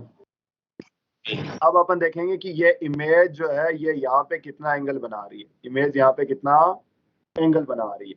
हालांकि एंगल चेंज होता रहेगा, जैसे जैसे U चेंज होगा वैसे वैसे ये चेंज होगा। अभी की सिचुएशन में अपन बात कर रहे हैं, ये एंगल बना रही है theta I, angle made by image, ठीक है। ये क्या हो गया, थीटा आई हो गया। अब थीटा आई निकालना है तो अपन क्या करेंगे, HI बाई V, लेकिन HI और V अपने पास आगे कटापिटी नहीं होगी। दूसरा तरीका एक और भी है, HO बाई U भी कर सकता हूँ क्या, तब भी तो बात है। ये इत्तेफाक से ये क्या आ रहा है, थीटा आई जो है वो HI बाई V भी लिख सकते हैं और HO बाई U भी लिख सकते हैं। तो अपन वो लिखेंगे ताकि आपके लिए इजी हो, क्योंकि ये V कटेगा नहीं, फिर बाद में वापस U की फॉर्म में रखें, इससे अच्छा पहले ही चिपका दो। तो थीटा आई क्या रख सकता हूँ मैं, HO बाई, मेरे को क्या चेक करना था, मैग्निफिकेशन, एंगुलर मैग्निफिकेशन की पहले जो बनी थी उसके कंपैरिजन में कितनी बड़ी या छोटी। विजुअल एंगल जितना बड़ा होता जाएगा इस आंख पर, उतना ही आपके लिए इमेज की साइज बड़ी होगी। तो थीटा आई बाई बड़ी, चलो देखें थीटा आई और ये HO बाई, तो एम कितना आ गया, डी बाई और डी बाई, यही क्या है मैग्निफिकेशन, यही क्या है, और यही क्या है मैग्निफिकेशन। लेकिन अभी पूरी कहानी अटकी हुई है किस पे? यू, मतलब यू को ऊपर नीचे करा के आप इसको मैग्निफिकेशन क्या ज्यादा कर सकते हो। तो बढ़िया आगे चलो भाई। यू को बताओ जरा क्या करें अपन? कम करके मैग्निफिकेशन। मैं कहूंगा कि नॉर्मल एडजस्टमेंट। क्या नॉर्मल एडजस्टमेंट किसके लिए? अपनी आंखों के लिए नॉर्मल एडजस्टमेंट का मतलब क्या है? रेज कहाँ से आ रही है?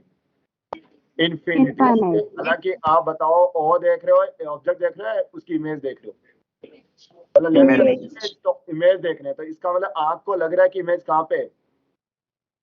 इमेज कहाँ पे है?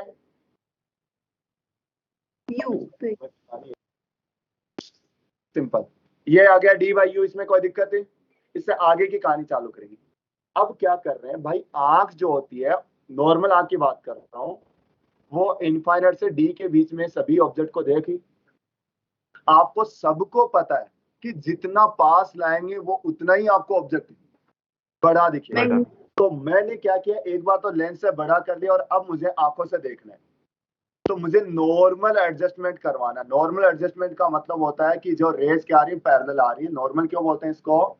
कि अपनी आंखें रिलैक्स कंडीशन में रहती है, उनको स्ट्रेच होने की जरूरत नहीं पड़ती। तो नॉर्मल एडजस्टमेंट में इमेज कहाँ बनेगी, मतलब मेरी आंख के लिए ऑब्जेक्ट कहाँ पे? इनफाइनाइट पे ऑब्जेक्ट कौन है? इमेज। कहने का मतलब है कि इमेज कहाँ बनी? इनफाइनाइट पे। तो इमेज इनफाइनाइट बनी, ऑब्जेक्ट कहाँ रखा होगा लेंस के लिए? फोकस पे कहाँ रखा होगा? तो मैं कहूंगा ये तो इनफाइनाइट पे, तो यू कहाँ रहा होगा?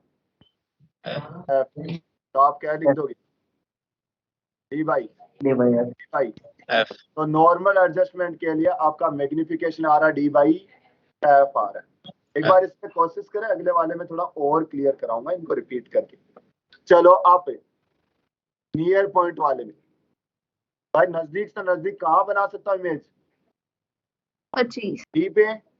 नजदीक से नजदीक कहाँ बना सकता हूँ? डी पे। तो देखते हैं डी से कितना आएगा। तो 1/v माइनस 1/u और 1/f होगा। इसको बना दिया मैंने डी पे। अभी अपने को देखना है ये एफ कितना? एफ ही है। तो 1/u is equal to 1/f plus 1/d 1/u किस गई तो रखना था। तो मैग्निफिकेशन क्या होगा? 1/u की जगह लिख दिया into d sorry into D करना था। तो क्यों? क्योंकि डी बाई तो इसको मल्टीप्लाई कर दो। डी से डी गया 1 और ये डी बाई dbf आपको क्या पता? नियर पॉइंट पे जब बनाया तो मैग्निफिकेशन बढ़ा, क्यों नहीं बढ़ता? ऑब्जेक्ट को जितना पास रहोगे इमेज आपकी उतनी और मैग्निफिकेशन। देखो ये यदि 10 गुना करता तो ये 11 गुना, ये 12 गुना करता तो 13 गुना। यदि 1 सेंटीमीटर की थी और इसका मैग्निफिकेशन 6 है तो कितना कर देगा? 5 मिलीमीटर के आपके ऑब्जेक्ट था और इसका मैग्निफिकेशन है 6, तो कितना कर देगा भाई? टाइम करता है, मल्टीप्लाई करता है। तो कितना टाइम है? 30 मिलीमीटर की साइज बना देगा। कितने बना देगा? लेकिन ये वाला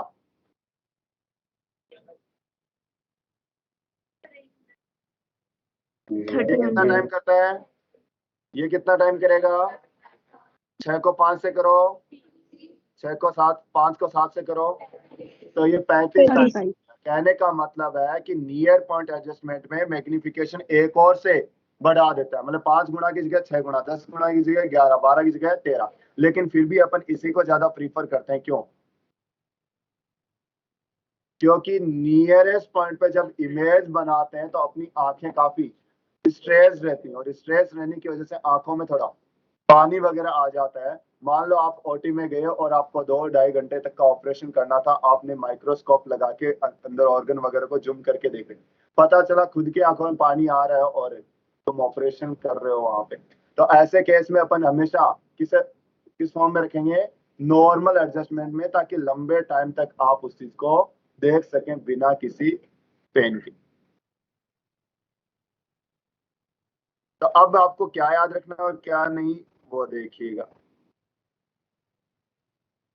देखो हमारे पास ऑब्जेक्ट ये था, इमेज इसकी बड़ी बना दी, सीधी बनाई है, और ये क्या है क्या होगी, क्योंकि ऑब्जेक्ट इधर इमेज इधर, इसको कहते हैं रियल। तो लेंस, भाई लेंस का तो काम ही है इधर से इधर जानी चाहिए, वो रियल थी लेकिन इधर की इधर ही बना दी तो वर्चुअल होगी, तो वर्चुअल इमेज बनेगी। वर्चुअल इमेज अपन आंखों पे देख पाएंगे। मैग्निफिकेशन की बात करें, इसका होता है डी बाई यू। यदि आपको कहाँ बनाना है इनफाइनाइट पे, तो ऑब्जेक्ट को रखेंगे एफ पे, तो मैग्निफिकेशन आ गया डी बाई एफ। बस इतना ही आपको सोचना, आप कहोगे नियर पॉइंट पे तो थोड़ा बढ़ जाएगा, 1 से बढ़ा दो डी बाई एफ प्लस। अब ऐसी बात नहीं है कि ये 10 गुना कर रहा है 11 गुना, तो 10 और 11 के बीच में कुछ भी हो सकता है कि मिनिमम से मिनिमम 10 गुना करेगा और ज्यादा ज्यादा हो 11 गुना। यही उसके मैग्निफिकेशन का तरीका। ये क्या थी, सिंपल माइक्रोस्कोप में दिक्कत तो कुछ नहीं है, लेकिन ये बहुत ज्यादा मैग्नीफाई नहीं कर पाई। अपन मल्टीपल टाइम मैग्नीफाई कराएं तो शायद और काम की चीज हो सकती है। तो इसमें जो सीखा वो बोल दीजिएगा। Magnification normally D by U. D by D by F. D by S plus D by F. ठीक है, अब मैं क्या करूंगा, कंपाउंड माइक्रोस्कोप। थोड़ा सा समझने के लिए आप टेलीस्कोप जानते हैं, टेलीस्कोप के बारे में बहुत अच्छे से पता रहता दिमाग में अपने, कि यहाँ पे आंख रखते हैं अपन और यहाँ पे ऑब्जेक्ट। मतलब टेलीस्कोप में पास वाला लेंस छोटा होता है, ऑब्जेक्ट वाला लेंस, लेकिन माइक्रोस्कोप में ठीक उल्टा होता है, आंख के पास वाला बड़ा होगा और इधर वाला छोटा। एक दिक्कत तो आती है कहीं ना कहीं, ये छोटा होने की वजह से इंटेंसिटी इमेज की कम हो जाती है। तो इन सब चीजों का भी अपन ध्यान रखते हैं, तो लैंग्वेज जब आए तो बताते रहते हैं। अब इसके अंदर मैंने एक ही ये ले लिया ऑब्जेक्टिव लेंस, और एक ये ले लिया आई पीस, और यहाँ पे अपन ने आंख रख देंगे बनाने के लिए इमेज का। बस रे डायग्राम पे देखना, बाकी मैग्निफिकेशन तो सीधा याद करा दूंगा। ऑब्जेक्ट ऐसे रे गई, ये क्या होगी, बैंड हो जाएगी, एक सीधी भेजनी दीजिए, ये बैंड होगी। ये क्या बना दी,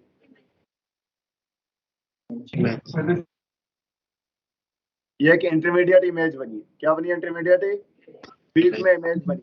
इस इमेज के बारे में बताओ क्या क्या कहोगे। इमेज बड़ी बनी है, इमेज इन्वर्टेड बनी है, और इमेज रियल बनी है। तो इमेज इन्वर्टेड है, बड़ी है और रियल है।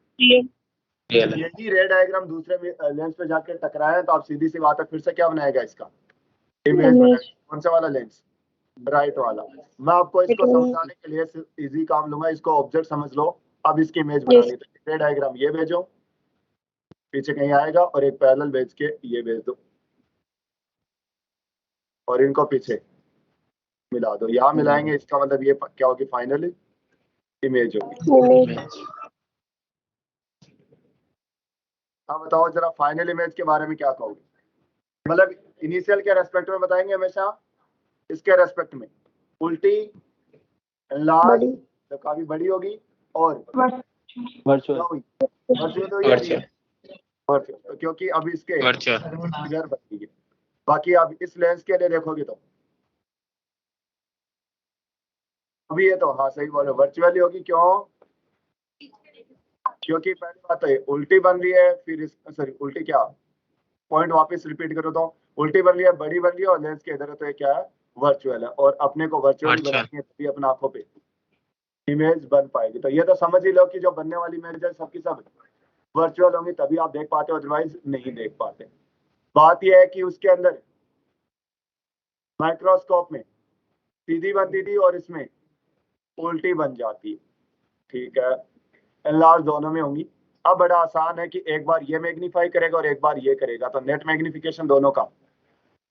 ये जब किया था तो ये तो एक नॉर्मल लेंस की तरह ही है, और ये आई पीस की तरह जो अभी अभी अपन ने देखा था। तो ऐसे केस में मैग्निफिकेशन 2 थे,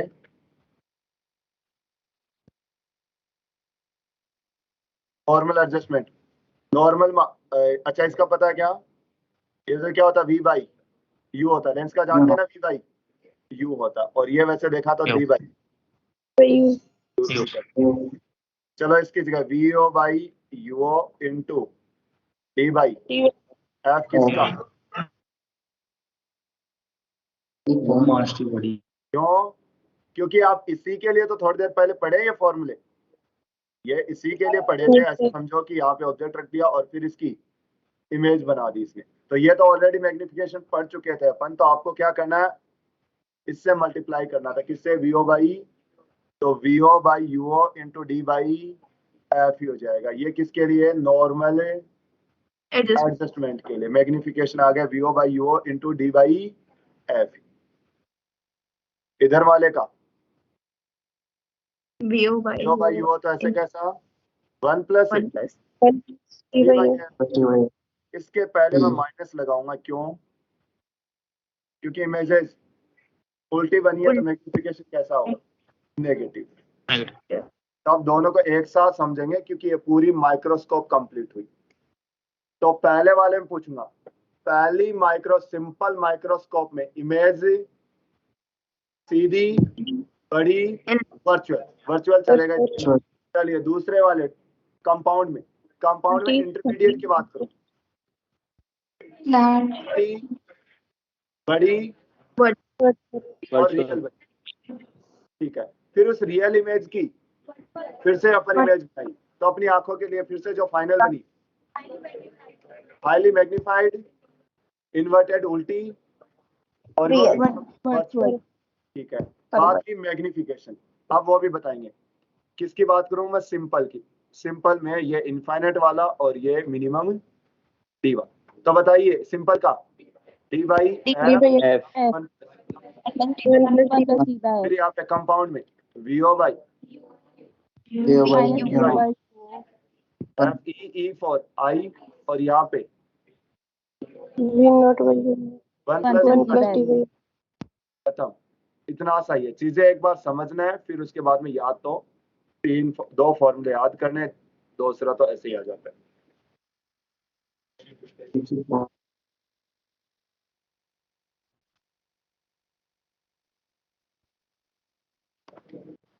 अब अपन पढ़ेंगे क्या, टेलीस्कोप।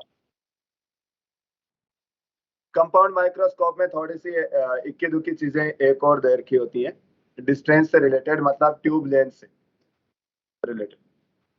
तो अपने पास क्या करना है, देखो देखें, ये अपने पास यहाँ था ऑब्जेक्टिव, और ये क्या था, आई था अपने पास से। तो ये क्या कर रहा हूँ, ऑब्जेक्ट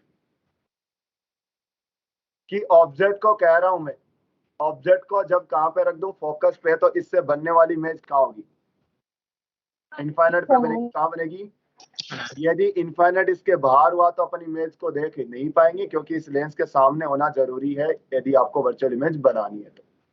तो हम क्या करेंगे कि इसके लिए नजदीक से नजदीक ला सकता हूँ, कहाँ पे, एफ पे, और यहाँ पे दूर ले जा सकता हूँ इस लेंथ एल पे। तो अपन ऐसा ही करते हैं, कह रहे हैं कि जब यू कहाँ हो, एफ पे हो, तो इमेज कहाँ बनेगी, इनफाइनाइट पे। लेकिन वो ट्यूब लेंथ क्यों, क्योंकि उसके बाहर तो इनफाइनाइट का मतलब अपन सच में इनफाइनाइट नहीं होता, इनफाइनाइट का मतलब काफी डिस्टेंस पे होता है, और वो अपन ज्यादा कहाँ ले सकते हैं, ट्यूब लेंथ। यदि यू को एफ हो और इसको एल कर दिया, तो आप मैग्निफिकेशन देखो, नया फॉर्मूला बन जाता है, माइनस से एल बाई एफ हो और डी बाई एफ ही। तो आपको किसी पॉइंट का आता है, कहता है कि हाई मैग्नीफाई करने के लिए कह रहे हैं कि ऑब्जेक्टिव की फोकल लेंथ छोटी होनी चाहिए। क्यों, यह यहाँ पे साफ साफ समझ में आ रहा है, क्योंकि इस फॉर्मूले में तो दूर दूर तक आपको एफ दिखाई नहीं दे रहा था। लेकिन अब आप कह सकते हो कि फोकल लेंथ किसकी, ऑब्जेक्टिव की जितनी छोटी होगी उतना ही ज्यादा मैग्नीफाई। बहुत ज्यादा छोटी करने से यह है कि रेज उतनी ज्यादा नहीं आ पाएंगे, इस वजह से इंटेंसिटी भी डाउन हो जाती है। तो अपन बैलेंस करने की कोशिश करते हैं, तो बीच का सा रखते हैं। सेम कहानी यहाँ पे यू है तो ये एल कर दिया, बस एल बाई। ये तो एक क्वेश्चन है, इस पे अभी नहीं जाएंगे, वो ये फॉर्मूले का ये डिट्टो का डिट्टो। चलो, टेलीस्कोप का काम क्या होता है, क्या आप सन की यदि बात करो, मून की बात करो, क्या वो बड़े नहीं है, बड़े हैं, वो बहुत बड़ी साइज है उनकी। तो दिक्कत क्या है, दिक्कत है बहुत दूर है इसलिए आप उसकी इमेज देख पाते हो, लेकिन बहुत ही छोटी इमेज देख पाते हो और रिजोल्यूशन की वजह से क्लियर भी नहीं देख पाते। तो पहले वो दूर जो है उनको आप क्या करेंगे, पास, और फिर उनको मैग्नीफाई। टेलीस्कोप का काम यही होता है। टेलीस्कोप का काम क्या होता है, उसको इमेज तो हम भी बना रहे थे लेकिन वो इमेज छोटी बन रही थी, तो वो क्या करेगी, पास ना कि उसकी इमेज को बड़ा कर देगी, मैग्नीफाई कर देगी। यही काम है टेलीस्कोप। तो अब इस माइक्रोस्कोप से हटके चलेंगे, क्योंकि माइक्रोस्कोप में मैंने पहले ही कहा था कि ऑब्जेक्ट को जितना पास लाना ले आओ, पहले ही बड़ा देख रहे थे और अब और देखेंगे कितना बड़ा। लेकिन वास्तव में तो ये है कि मून को और सन को तो अपन आंख के पास लाने से रहे, तो अपन जो है वही कंडीशन में आप मैग्नीफाई कर पाएंगे उसको। तो टेलीस्कोप में ये वाला लेंस काफी बड़ा होता है और इधर वाला लेंस काफी छोटा होता है। जो रेयर जाती हैं वो कहां से आएंगी, इनफाइनाइट से आएंगी। तो ये इनफाइनाइट से आने दीजिए, सीधी सीधी भेज दो इसको। इसके एक और पैरेलल लाइट आएगी, ये पैरेलल लाइट आएगी। ये कहाँ मिलेंगी सबकी सभी, फोकल फोकस प्लेन में मिलेगी। फोकल प्लेन में मिलेंगी तो ये बनी इमेज। ये आपके पास जो बनने वाला है ऑब्जेक्ट की वजह से थीटा ओ, क्योंकि ऑब्जेक्ट तो यहाँ पे होगा। ये क्या बना, थीटा ओ बना। आपको पता है ये थीटा हो तो ये भी थीटा हो। पक्का जो बोला जा रहा है उतना उतना बताते जाइए, यहाँ तक ठीक है। ये इमेज बनेगी, क्या बता सकते हो, ये अपने पास ओ है, ये एफ ई है।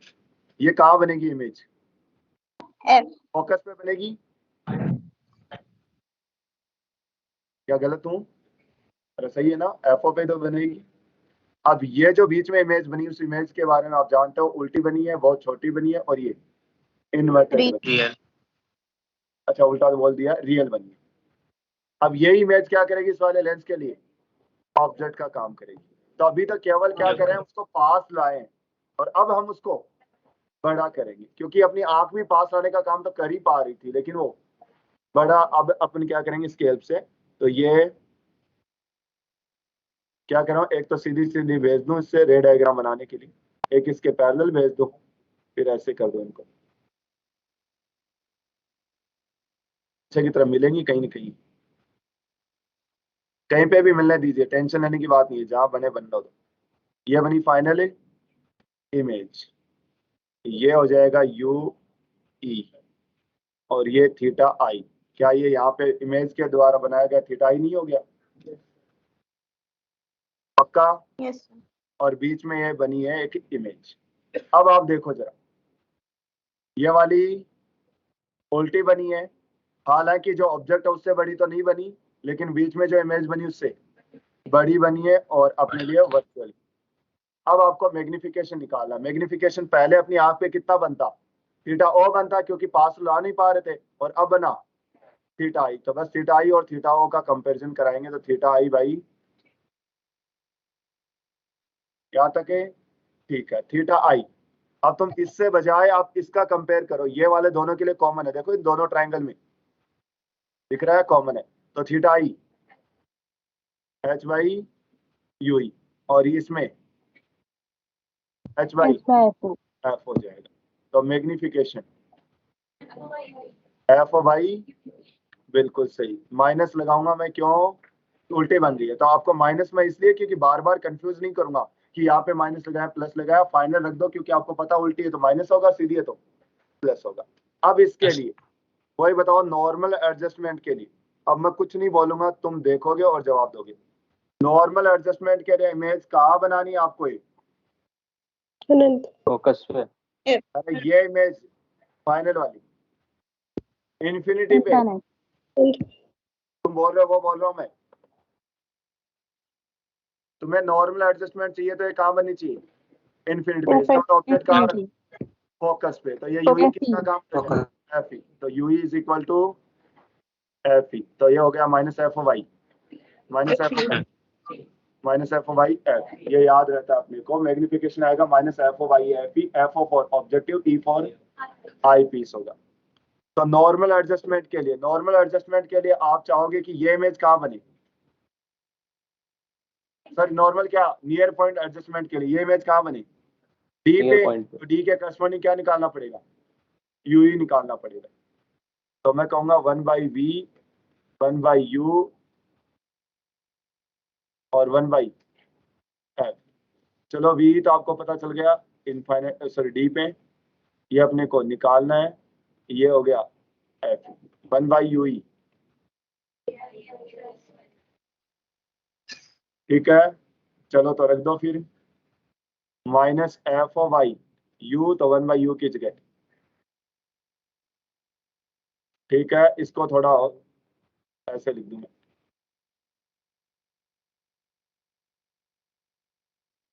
ये इसलिए लिखा ताकि इस जैसा सा को दिखे कंपेयर करने के लिए।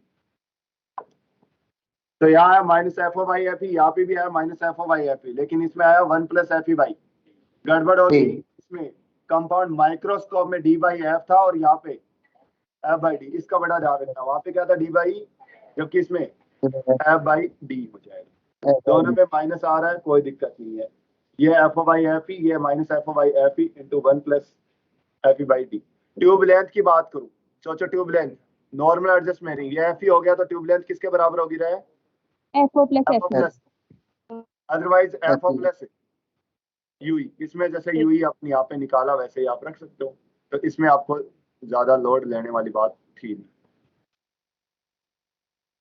अब मैं वापस याद और करा दूंगा वैसे भी। Thank you sir.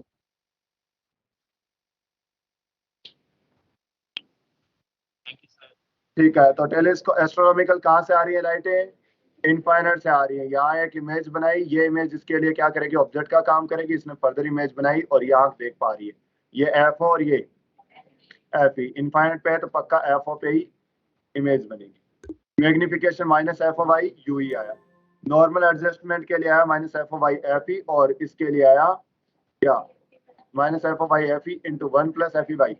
Tube length F O plus F E, और इसमें F O into F O plus U E. U E यहाँ से निकाल ही लिया अपने, कोई दिक्कत नहीं है, क्यों ही रटना जबरदस्त। ये क्या थी, एस्ट्रोनॉमिकल मतलब खगोलीय, खगोलीय मतलब चांद तारे देखने अपने को। और अब हमें धरती पे रखी चीजें देखनी है, बिल्डिंग देखनी है, पहाड़ी देखनी है। अब देखो चांद ऐसे है या ऐसे है ये तो किसी को नहीं पता, तो अपने लिए उल्टा सीधा एक समान है। लेकिन बिल्डिंग ऐसे है और ऐसे है, इसको अपन कह सकते हैं कि ऐसे सीधी और ऐसे। तो बिल्डिंग के केस में आप देख रहे होंगे टेलीस्कोप से तो चीजें उल्टी दिखेंगी। आदमी चलता हुआ आ रहा, आदमी आपको उल्टा दिखेगा, बस चलती आ रही है, बस उल्टे दिखेगी, बिल्डिंग ऊंची, पहाड़ी उल्टी, पक्षी उड़ते उल्टे दिखेंगे। तो ऐसे केस में अपन उनको बीच में सीधा भी, तो सीधा करने के लिए एक बार और लेंस लगा दो, और उससे का काम केवल केवल क्या, उल्टे का सीधा करना। हमने बनाया पहले इमेज यहाँ पे इनफाइनाइट वाले की, बीच में क्या लगा दिया, एक लेंस लगा दिया। ये लेंस इसको कहाँ बना देगा, यहाँ पे। अब बताओ ये इमेज क्या बन गई अपने लिए, सीधी। ठीक है, सीधी। मुझे बाकी कोई चीजों में चेंज नहीं करना, बाकी चीजों में चेंज ही तो मैं क्या करूं, मैग्निफिकेशन में दिक्कत कब नहीं आएगी, जब 2f पे बनी हो तो इमेज भी, आपको पता है क्या, लेंस के ऑब्जेक्ट रखा हुआ कहाँ पे, 2f पे, तो इमेज भी बनेगी, पता है। यहाँ पे सी वर्ड यूज नहीं करते ना, वहां पे सेंटर ऑफ कर्वेचर होता था, यहाँ पे सी नहीं, यहाँ पे बस इतना ही कहते हैं 2f।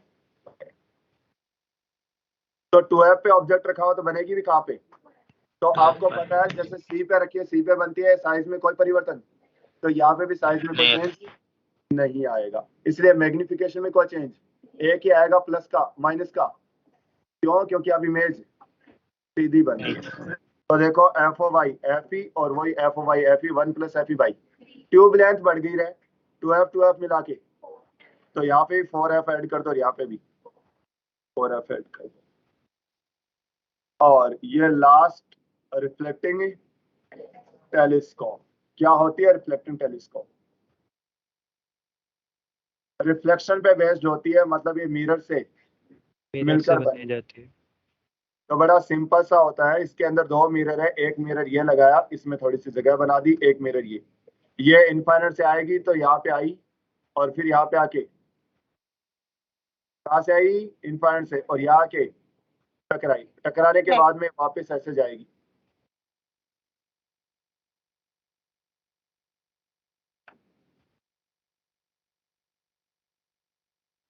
ये रे आई और ये रे आई, ये क्या करेंगे, इनका रिफ्लेक्शन, रिफ्लेक्शन करके यहाँ पहुंची, और ये भी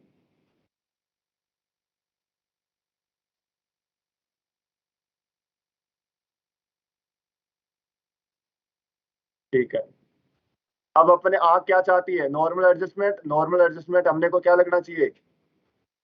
क्या है अपनी आंखों पे? पैरेलल। पैरेलल बनाने के लिए मैं कुछ ऐसे रखूंगा कि ऐसे लगे कि ये इस लेंस के काम पे, फोकस पे। फोकस पे है तो आफ्टर रिफ्लेक्शन क्या कर देगा इसको, और अपनी आंखें बड़ी रिलैक्स कंडीशन में इसको देख रही होगी। तो ये कौन सा एडजस्टमेंट हो गया? Normal adjustment. तो ये रे आई, इससे टकराई, टकराने बाद ये ऐसे गई, यहाँ पे अपने एक लेंस लगा देते हैं ताकि उनको रेज को क्या कर दे, कन्वर्ट कर दे, और ये पैरेलल बना देगा। तो अपने को लगेंगी कहाँ पे? इनफाइनाइट पे। और ऐसा है तो फिर इनफाइनाइट वाला मैग्निफिकेशन आ जाएगा, क्या आएगा? F O by F E, तो minus F O by F E आ जाएगा। तो ये क्या है? ऑब्जेक्टिव है जिसके ऊपर आके वो गिरती है। ये अपने पास आई पीस है जिससे अपन देखते हैं, और ये बीच में ऐसे लेंस है ताकि मिरर है ताकि वापस टकरा के भेज सके। तो F O by F E मतलब इस बड़े वाले मिरर की फोकल लेंथ डिवाइड बाई इस लेंस की फोकल लेंथ, ये क्या होगा? Minus F O by minus F O by. Reflecting telescope काफी फायदेमंद होती है अपने। एक तो ये है कि ये बहुत ही हल्की होती है क्योंकि मिरर से बनी होती है। लेंस थोड़े भारी होते हैं, मीडियम भरा होता है, और मिरर के अंदर एक तरफ सिल्वरिंग कर दो या हल्के होते हैं। नंबर 2, लेंस जो था वो दोनों तरफ से आर पार होनी चाहिए, इसलिए आपको उसको किनारों में फ्रेम लगानी हुई। जैसे चश्मा ही देख लो, किनारों किनारों पे क्या लगी हुई है? फ्रेम लगी हुई है। एक तरफ आप स्क्रीन पर्दा नहीं लगा सकते क्योंकि ऐसे लगाते हैं ब्लॉकेज हो जाएगा, लेकिन मिरर में दिक्कत नहीं है, दीवार के सहारे भी इसको खड़ा कर सकते हो। तीसरी चीज आपको अब्रेशन बताएंगे, मतलब दिक्कतें होती है, त्रुटियां होती है, इनमें एरर आती है। तो क्या होता है? स्पेरिकल अब्रेशन आता है। जैसे पैराक्सिल और मार्जिनल रेज की कहानी बताई थी, वो सबकी सब एक जगह इकट्ठी होती थी या नहीं होती? नहीं होती। अरे पैराक्सिल और मार्जिनल सब एक साथ थोड़ी होती। पैराक्सिल फोकल लेंथ अलग थी और मार्जिनल की।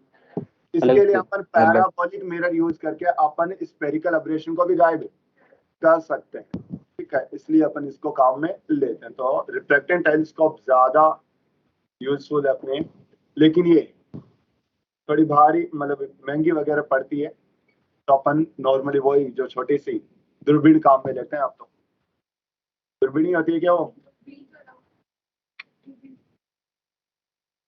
हाँ यस सर। हाँ, तो दूरबीन का क्या काम करता है? हाँ, तो ये टेलीस्कोप क्या करती है? तो वही है, बस वो एस्ट्रोनॉमिकल चीजों को नहीं देख पाती, वो थोड़ी सी भारी चाहिए। ये आसपास की चीजें तो देख ही लेती है। वो गूगल पे नहीं आता, वो गिफ्ट ला के देते हैं उसको। अच्छा पापा आप भी गुड़िया ही लाए हो क्या? फिर वो खोलता है, नहीं नहीं टेलीस्कोप लाया आपके लिए, तो चांद देखेगी वो। उसको एस्ट्रोनॉट बनना होता है बेटी को। ठीक है जी, यहाँ तक अपना कंप्लीट हुआ। ये भी जिल जाए तो बात ही है। बाकी का मस्त रहिए। हाँ, मतलब ऐसे तो कोई भी क्वेश्चन शायद ही आए कि तुम ये कह सको पढ़ाने की वजह से नहीं आया, पढ़ाने के बाद भी नहीं आया, वो तो आपकी हमेशा ही होती है दिक्कतें। पेपर को आराम से करना, रिलैक्स रह के, थोड़ा सा आप शांत होके। और सजेशन मेरा यही है, कहीं ऐसे पूछ रहे से सुबह से पेपर दे कि नहीं दे। देखो, देने के फायदा यही है कि आप थोड़ा आप जो अपने हिसाब से सोच पाएंगे।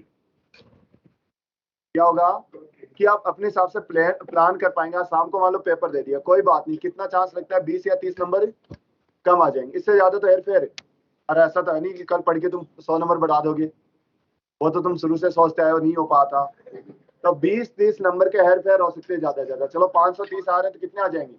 500। आपको पता है, मुझे पता है, सबको पता है कि क्या कारण है, लेकिन तुम शाम तक फ्री हो जाओगे, फिर आप सोचोगे सर मुझे जो बची हुई चीजें उनको कैंसिल निपटाना है, मुझे पेपर के अंदर ट्रैप नहीं होना। अदरवाइज पेपर के लिए आप थोड़े से दुखी रहेंगे, शाम को भी कल भी टेंशन से रहेंगे कि अरे। तो आज आप शाम तक एक बार अच्छे से आराम से मुंह वगैरह धोके शांत होके पेपर दे जाइए, और उसको घर जाके अपने एनालिसिस कर लेंगे, क्या कमी रही है क्या नहीं रही। एक कल क्लास रखेंगे, एक बैच की, और एक की शायद परसों रखेंगे। अच्छा, परसों शायद टेस्ट है, तो ये बड़ा दिक्कत आ रही है क्योंकि मेरी जो क्लासेस ऐसे लगी हुई हैं, या फिर कल शाम को, तो एक बैच की सुबह रख पाऊंगा और एक की शाम को रख पाऊंगा। एक बैच का काम है, ज्यादा बैच का काम नहीं है। कोई नहीं, वो तो अभी पेपर दो आप, तो सर प्लीज साथ ही रख रिक्वेस्ट देना यही ना है कि दोनों के। पेपर दे देना ऑफलाइन, और ऑफलाइन नहीं दे रहे हो तो कोई बात नहीं, ऑनलाइन दे रहे हो वो भी आप कोशिश करना